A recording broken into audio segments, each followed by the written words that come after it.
Hey guys, Eddie Wilson here with Think Realty, and I'm so excited to be on site doing some podcasts today. We've got some amazing guests for you, but before we jump into this podcast, I want to say a quick thank you to our podcast sponsor, which this episode is brought to you by Real Property Management. Working with the right property management company can put more money in your pocket, not less. Real Property Management provides a higher standard of property management to make sure you're maximizing the return on your investments. Experience the real difference with Real Property Management. Visit realpropertymgt.com. That's realpropertymgt.com.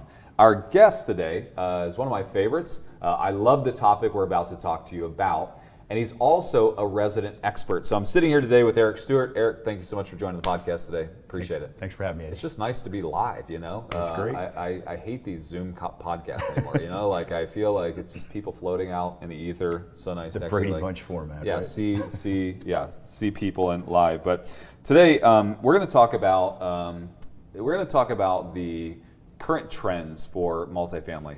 If you don't mind, just kind of explain to the audience what you are as a resident expert and what you provide on the Think Realty platform, and then I'll give us some context to jump in. Sure, absolutely. As a resident expert, it gives me the opportunity to prepare and educate primarily the individual investor that's maybe in the single family space now and transitioning into the multifamily space, or even a new investor. Mm-hmm. So somebody that doesn't have the foundation of borrowing on investment properties in general. Maybe they've only done their home or maybe a duplex or so. So really expanding that knowledge of what to expect as they go into the multifamily space and want to borrow money. And that's, I always say when people ask, like, I believe you're an expert specifically in financing in multifamily. It's like you've done a lot of multifamily deals, but you also understand the financing, aspect and the entire gamut of financing, right? And I think that that's such a huge thing that you provide to all of our Think Realty viewers and listeners and members. But let's jump into that. The multifamily space has taken some major shifts in the last, I would say, 12, 18 months. Mm-hmm. First of all, set the tone for where we are in multifamily today. If somebody's watching, they don't really know where we are. Where are we? How would you categorize the marketplace? I would categorize it as leveling out. Mm-hmm. We've been on a really, really solid run for a number of years. Mm-hmm. And, at some point, you've got to take a breather. And I think it's a bit of an exhale in the market right now. Sure. And that manifests itself, or it has to manifest itself, in investors' projections. Mm-hmm. And it's hopefully the smart investor took note of that these types of rent lifts, these type of valuation increases can't extend forever. Sure. And I think we're seeing a bit of an exhale, but I think that's to be expected. Yeah. And so you still think the multifamily marketplace is strong and still should be considered as an asset class that people should be investing in? I really do. Yeah. I really do. And I think falling back on fundamentals is going to be a universal principle that you're always going to have to do. There's kind of two lines of thought, and I want to hear your thoughts on this. Number one, I've heard in recent days people saying, look, if you're playing multifamily, it should be a long-term game. Buy whatever it is, at whatever cap rate it is, and just hang on for the ride, right? That's kind of one line of thought. The second one is be very cautious, very diligent, that there are going to be people that take baths in certain aspects of multifamily, and we should be very guarded with our investing strategies in multifamily. Do you have more of a loose approach or more of a guarded, let's plan this thing out approach? I think it always has to be a let's plan this thing out approach, because there are areas where you can stub your toe, even if you do take that long game. Let's say, and a lot of my clients, what our discussions are centered around the debt piece and short-term maturities, interest rates, amortization, all those types of things. Sure. Well, even if you structure your debt properly, there are property level characteristics that can change the whole gamut of you being able to service your debt or make your mortgage payment. Right. CapEx is one of them. Mm-hmm.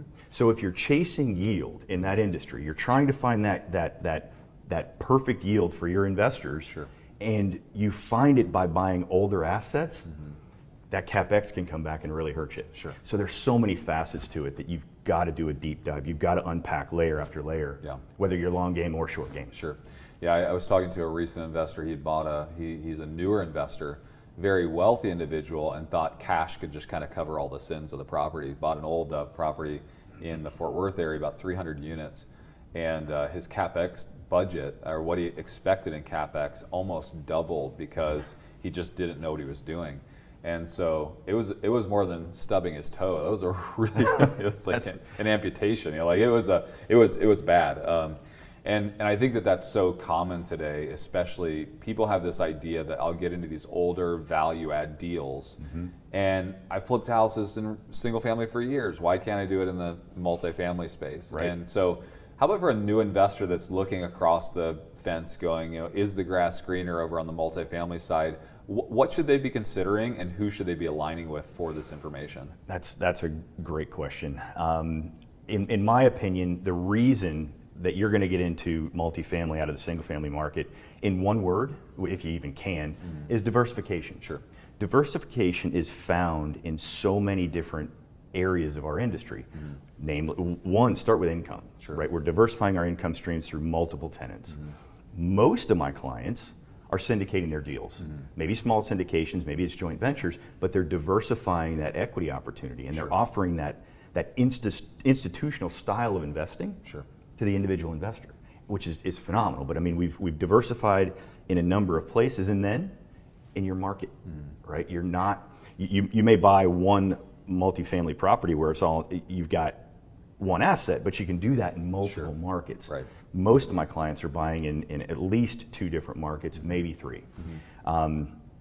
That diversification, I think, is definitely something that needs to be taken into consideration. It's a real benefit. That makes sense. Let me ask the question about the 1,000-pound gorilla or 800-pound elephant or whatever it is, whatever the colloquialism is. Rate volatility. That's what everyone's talking about today. Where are we with rates? How does this affect the deals we're getting into, and what should we be looking out for in the near term? I don't want to abuse the term, but I think focusing back on the fundamentals is key. We've seen so much volatility as of today, Wednesday. We've got a Fed announcement coming out later today, right? And the expectations are there for a quarter point. I think it's in the mid 80s as far as where the expectation is, but it's more about the sentiment. It's more about what they say. If they were to not raise rates and go flat, I think that's a louder statement than anything they say. Yeah. What do you think that statement is? Do you think, I don't mean to cut you off there, but you think that it's like enough's enough and they're afraid that they're pushing this too deep into recessive activity? Or do you feel like it's saying, well, inflation has been curbed? I mean, what do you think that statement is if they come out flat? The statement if they come out flat? Yeah. The statement, I think the perception, let's talk about the perception, because I can't really attest to what they're trying to say. Sure, right. But the perception would be a concern over the banking system. And that's the concern is, in my opinion, if they were to come out flat, they're making a statement that they've got a bigger concern than just inflation and a bigger problem than inflation. And so that's one of the reasons why I expect them to come at least a quarter point. Steady as she goes is what they're looking for. And we are at the tail end of this tightening process. Sure. But I would. Or at least hope so, right? Yeah. Wow. Yeah. At least hope so. Yeah. Wow. So as people are underwriting deals today, rates, they are volatile. We're looking at another increase. A lot of pundits say that the Fed will continue, the Powell will continue to increase at least small percentages until inflation gets under control, or at least until the election cycle begins to hit, right? Like there's a lot of thoughts around the election cycle, later on this year, but how should I be underwriting a deal with the expected new rate considerations? Sure. Am I just building that into my underwriting criteria? I think you have to. Okay. And the reason why is when you underwrite a deal, you're at least 2 months away from actually closing. Sure. And so in this type of market, 2 months is an absolute eternity. We have seen just in the last week and a half, a 100 basis point dip in the 2-year Treasury. Yeah. We've seen at least 50, 60 basis points in the 10-year Treasury. And the cause of that was not the fundamentals. The cause of that was an acute issue. Sure. Right? And a news story and perception and a flight to safety. Well, that's not what you're going to underwrite to, because 2 months from now, this could all be a blip on the radar, or it could be a deeper fundamental issue. You've got to underwrite to the longer term, the fundamentals. Yeah. Otherwise, you're going to end up when your money's hard, when you're getting ready to close, and it's time to lock the rate. When your lender goes out into the market and looks for investors, you might get a big surprise. Right. And we don't want surprises at that time. And it seems like there are surprises happening, especially to novice investors right now. I'm getting lots of calls on distressed deals where they really were underwriting this deal a year ago without all these expected rate increases. And now where they're failing is that period of bridge to long-term finance. And that's where I'm seeing a lot of failures. Is there something that they can do as a newer investor to kind of abate that or to avoid that?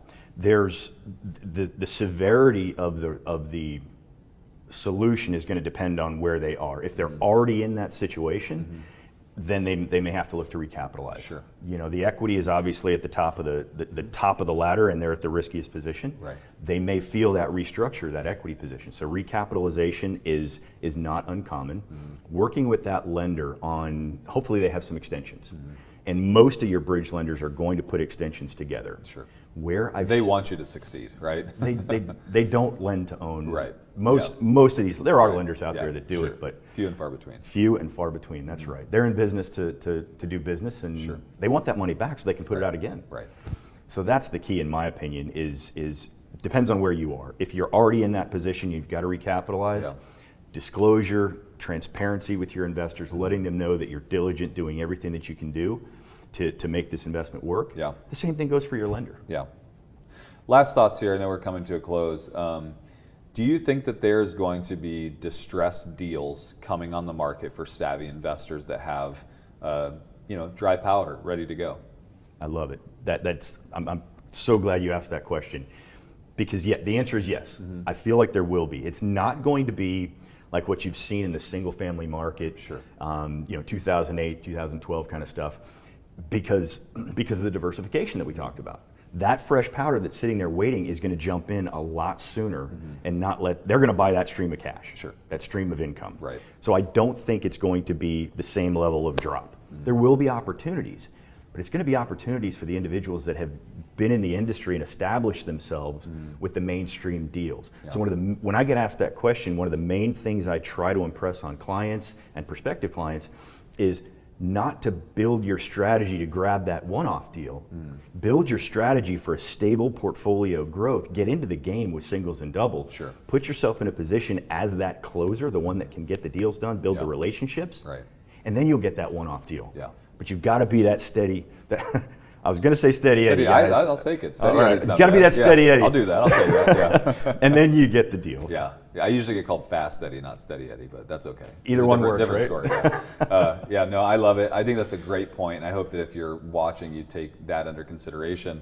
I believe, and I know that you believe this as well, because we've had so many conversations around it, is that multifamily is a game of singles and doubles and the occasional home run. Like, if you're playing the game to hit home runs every time, that's where you make mistakes. Yes, sir. Because home runs are just few and far between today. They're tough to find. I was talking with an investor in Austin yesterday. He said he had a 30 times return on a deal, and I was like, what you do is you take a picture of that one, you frame it, you put it on your wall, and say, I'll never see this ever again. Don't try for that deal. Like, that deal is so risky, and yes, it paid out. But if you can 2x a deal, in 4 or 5 years, that's the singles and doubles that we like in multifamily. That's right. It's the rinse repeat model. Yeah, absolutely. It's the rinse repeat where you're going to do it over and over again, and like you said, you get that one off that was a home run. Yeah. So how can they follow you on social? You on all the social channels? They follow along Eric Stewart on all the social channels. My email is the basic the knuckle dragger. Yeah. Social is it's Eric S at Atlantic IC. Okay. 2 ICs. Atlantic Investment Capital. AtlanticIC.com. Email, and that's usually the best way to go. Yep, and they can watch all your videos on Think Realty as a resident expert. That's right. So appreciate it. Yes, sir. All right, thanks guys for watching. Thank you, Eric, for being a part of the show. Let me say a quick thank you to our podcast sponsor one more time, Real Property Management. Working with the right property management company can put more money in your pocket, not less. Real Property Management provides a higher standard of property management to make sure you're maximizing the return on your investments. Experience the real difference with Real Property Management. Visit Real Property MGT, that's realpropertymgt.com. If you haven't signed up for our Tampa Expo, Think Realty Nation, if you're out there watching, make sure you join us. And as you know, I give the best discounts on the podcast. If you use the podcast code PODCAST, You put that in there, you're going to get a buy one, get one free. We always just give you great prices on tickets anyways. Everybody else is out there charging you $500, $600, $1,000 for a ticket. We give it to you so cheap because we really want you there, and we want you to put all of your money into deals and investments, not conferences. But we want to be there along for that journey. If you're not joining us on social, join us on all the social channels, pick up our magazine on the shelves of Barnes & Noble, and continue to stay in the conversation with us. Like this program, share this program, and comment. Let us know what you think, and Eric and I will get back to you with anything that you need. Have a great day.